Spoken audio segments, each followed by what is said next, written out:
Welcome to Across Africa, our weekly roundup of stories from across the continent. I'm Georgia Calvin-Smith, and coming up, Nigeria struggles to tackle the spread of an outbreak of Lassa fever, which has claimed at least 110 lives so far this year.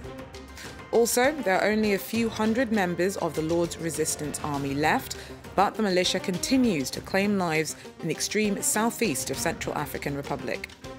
And finally, Seun Kuti, the youngest son of Nigerian Afrobeat legend Fela Kuti, tells crowds in Paris about his philosophy of music and life as he plays at the Bataclan. But first, Nigeria is struggling to contain the speed with which an outbreak of Lassa fever has spread in the country. The disease is similar to Ebola and has claimed over 110 lives this year. Clad in protective clothing, these doctors in Irua in the south of Nigeria are treating patients with Lassa fever. Wilson lost his wife a few days ago, and now his 3-year-old daughter has also become sick. When she took ill, 2 days after my wife was buried, because my wife had the same symptoms of Lassa fever, but we didn't know. She was, because she was pregnant. Lassa fever is carried by rats and humans and can spread through bodily fluids such as urine or blood. More than 350 cases have been recorded so far this year. The southern state of Edo has been worst hit, especially in poor rural areas. The specialist hospital in Irua has been inundated with cases. We are recording an outbreak that is unprecedented. We've not had it like this before. As at the end of February this year, we have had the number of positive cases far more than the total number of positive cases we had in 2017. Samples are sent here because it's the only laboratory in Nigeria that's able to identify results within 24 hours. A World Health Organization team is raising awareness among medical staff and families to stop the spread of the virus. Given the situation we're living here, we're going right down to the basics. So we need to focus on proper hand hygiene, and that means washing your hands properly and using the right technique to do so. Researchers are trying to identify the cause of the latest outbreak and why it spread so fast, in the hope they may be able to prevent similar outbreaks in the future. There are only a few hundred members of the Lord's Resistance Army left, but the militia continues to terrorize communities in the southeast of Central African Republic. Since the departure of US and Ugandan troops, the LRA no longer faces much resistance. Every morning, Joseph gets on his motorbike to tend to his field of manioc in the thick bush surrounding Obo in southeastern Central African Republic. But he doesn't feel safe, since there are rumours that the LRA, one of Africa's most notorious and longest surviving militias, are in the area. The rebel group Lord's Resistance Army emerged in Uganda in 1998 as a fanatical Christian movement headed by Joseph Kony. According to a 2013 UN toll, the LRA was to blame for the deaths of more than 100,000 people, the abduction of between 60 and 100,000 children, and the displacement of 2.5 million people. But in 2011, the militia began to be rolled back by a force of 2,000 Ugandan troops, supported by about 100 US military advisors based in Obo. We've been worried about LRA attacks since 2008, which are often threatening us, and they continue to threaten us. Last March, the US military announced that the LRA had been reduced to irrelevance and wrapped up its side of the operation. A month later, the Ugandan army began withdrawing its troops. But in the absence of the state in this strife-torn region and the lack of a UN mandate to fight the LRA, the threat still remained. Patrick defected from the LRA with his wife, whom he abducted during a raid in a Central African village. Many fighters like Patrick defected or were killed, but since the US troops' departure, the Central African territory seems to have become a refuge for the LRA remnants, who are today divided into 3 groups. 2 of those still answer to Joseph Kony. There are still kidnappings, mostly of boys, who are then trained by these groups and who become fighters. There is a new generation that is composed today mainly of Central Africans. The group may have dwindled, but they remain a threat for the Central African people. In Senegal, a pair of female mechanics have blazed a trail in the male-dominated world of car repair.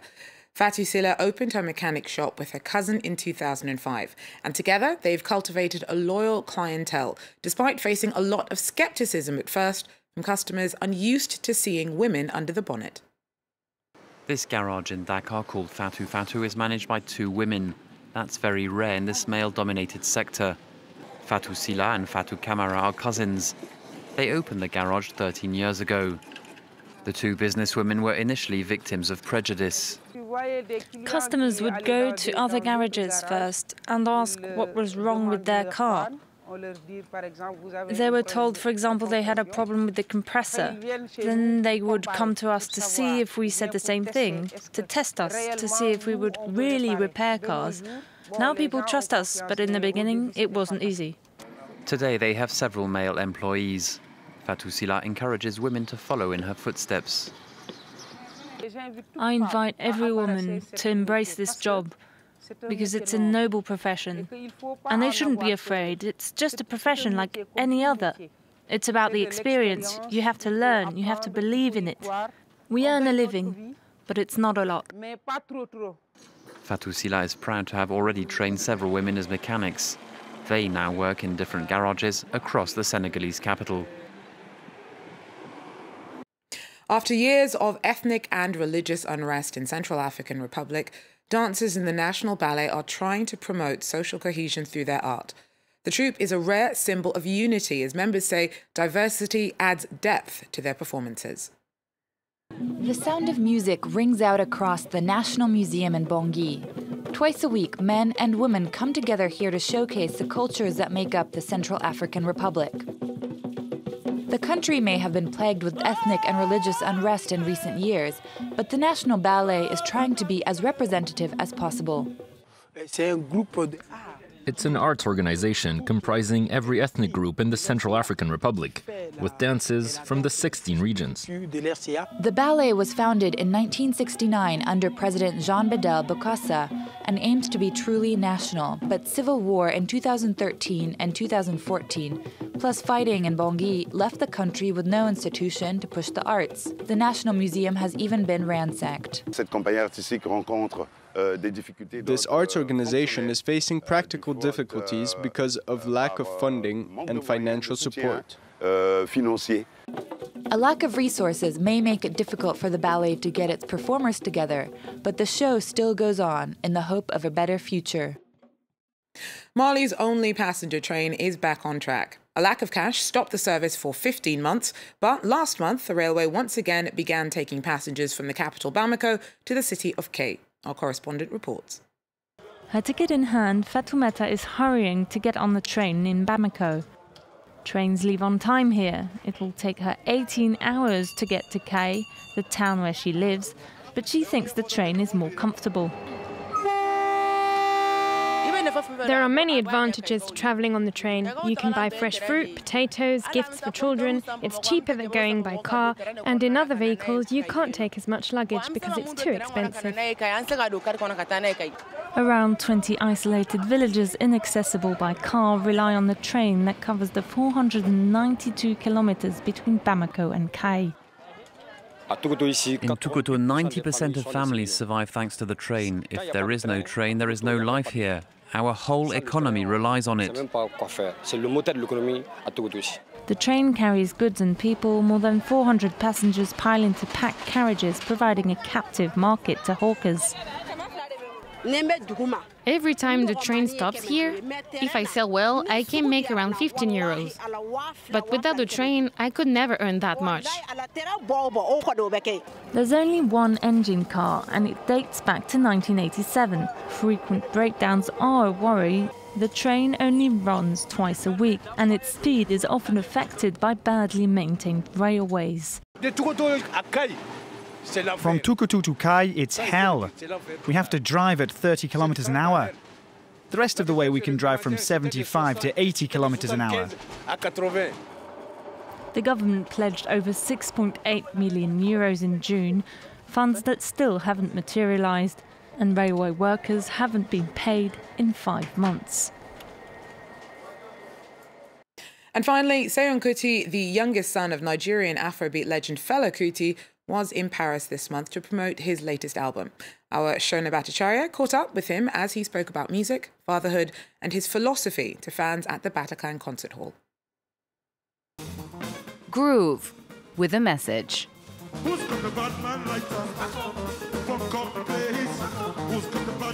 Seun Kuti had Parisians dancing to Afrobeat in the Bataclan concert hall, where 130 people were killed in a terrorist attack back in 2015. It's great to see people gathered in here like this. It's a victory for music, victory for art lovers. Now we can still congregate in a place where the enemies of humanity try to perpetuate a lot of violence. Black Times, Seun Kuti's newest album, is his fourth. Now that he's a father, the son of legendary Fela Kuti has a newer perspective on his legacy. Understanding myself better, seeing my life not only from my perspective, but the kind of world that I'm leaving behind for someone else also comes into focus. That makes you deliberate, you know. And you realize also that you are a product of other people's struggles. And for Seun Kuti, it's the struggles of the African leaders and thinkers of the 50s and 60s that inspire him. Now he says it's time for blacks the world over to unite. The elitist narrative for us is to promote individualism, individual rights, individual freedoms, you know, which is detrimental to our own advancement as black people. Following in his father's footsteps, Seun Kuti injects Afrobeat with a social conscience. This rhythm is not just for the body, but for the mind. And it's as relevant as ever. Well, that's it for Across Africa for now. Thanks very much for joining us. Do so again if you can. Take care.